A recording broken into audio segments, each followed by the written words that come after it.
ৰাজ্যত পঞ্চায়ত নিৰ্বাচনৰ উৎসাহ বিশ্বনাথত কুলাত লৈ অনা হৈছে এইগৰাকী বৃদ্ধা ভোটাৰক শুভ্ৰ পোছাক পৰিধান কৰি ওলাই আহিছে ককাসকলো ডিমৌত লাখুটিলৈ ভোট কেন্দ্ৰলৈ বাট বুলিছে আইতাই ডিগবৈত হুইল চেয়াৰেৰে ভোট দিবলৈ আহিছে এইগৰাকী আইতা হাতত লাঠি মুখত এমুকুৰা হাঁহি লৈ ওলাই আহিছে এইটুকুৰাকী আইতা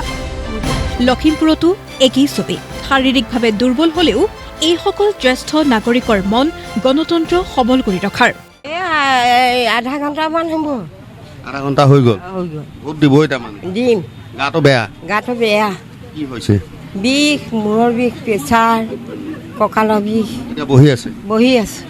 ভালে লাগিলে তেনে দিলোঁ আৰু কি কৰিবি আৰু চকুতো ভালকৈ দেখি নাপাওঁ দিলোঁ আৰু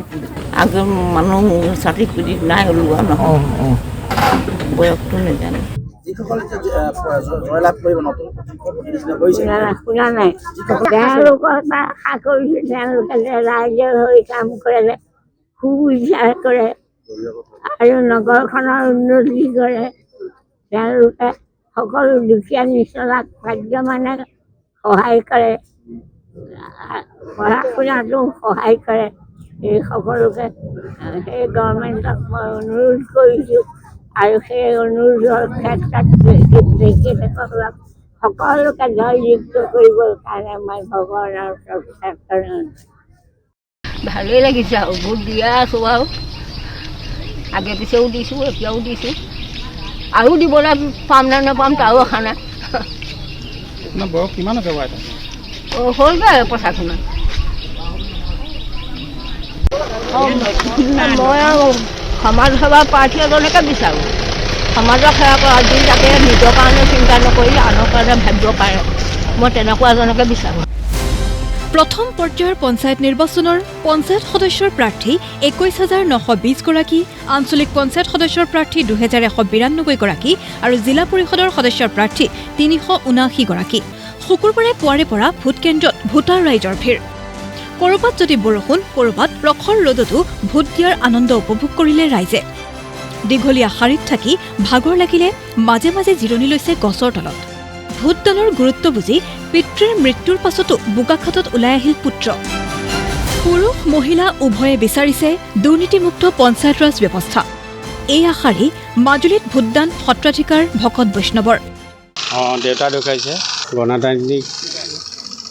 অধিকাৰ আছে সেইকাৰণে মই ভোটটো দিবলৈ আহিছোঁ আৰু দেউতা ঢুকাইছে যদিও সকাম চলি আছে সকলোৱে ভোট দিবলৈ ওলাই আহিব লাগে এই গণতন্ত্ৰৰ মাধ্যমেৰে আমি যদি পঞ্চায়তখনক যদি সুস্থিৰ কৰিব পাৰোঁ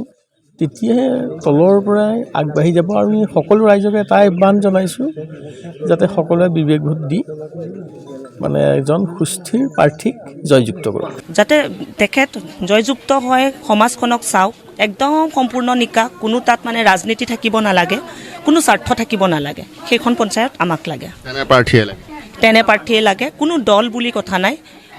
উচিত প্ৰাৰ্থী লাগে আৰু একদম মুক্ত প্ৰাৰ্থী লাগে পচন্দৰ প্ৰাৰ্থীক জয়ী কৰিবলৈ জনতাৰ মাজত ব্যাপক উৎসাহ তেনে ক্ষেত্ৰত জানো পিছ পৰি ৰ'ব প্ৰাৰ্থী অথবা ৰাজনৈতিক নেতা নিজ নিজ ভোটকেন্দ্ৰত ভোটাধিকাৰ সাব্যস্ত কৰিলে পঞ্চায়ত নিৰ্বাচনৰ প্ৰাৰ্থীসকলে লগতে ভোটদান ৰাজনৈতিক নেতাসকলৰো গোলাঘাটত অজন্তা নেওগ তিনিচুকীয়াত লুৰিণজ্যোতি গগৈ লখিমপুৰত ভূপেন বৰা ডিব্ৰুগড়ত প্ৰশান্ত ফুকন যোৰহাটত কামাখ্যা প্ৰসাদ তাছা বিহালীত ৰঞ্জিত দত্ত চাবুৱাত বিনোদ হাজৰিকা খুমটাইত মৃণাল শইকীয়া এনেদৰেই শাসক বিৰোধীৰ নেতা বিধায়ক সাংসদ মন্ত্ৰীয়ে ভোটাধিকাৰ সাব্যস্ত কৰি আক্ৰমণ কৰিলে প্ৰতিদ্বন্দ্বীক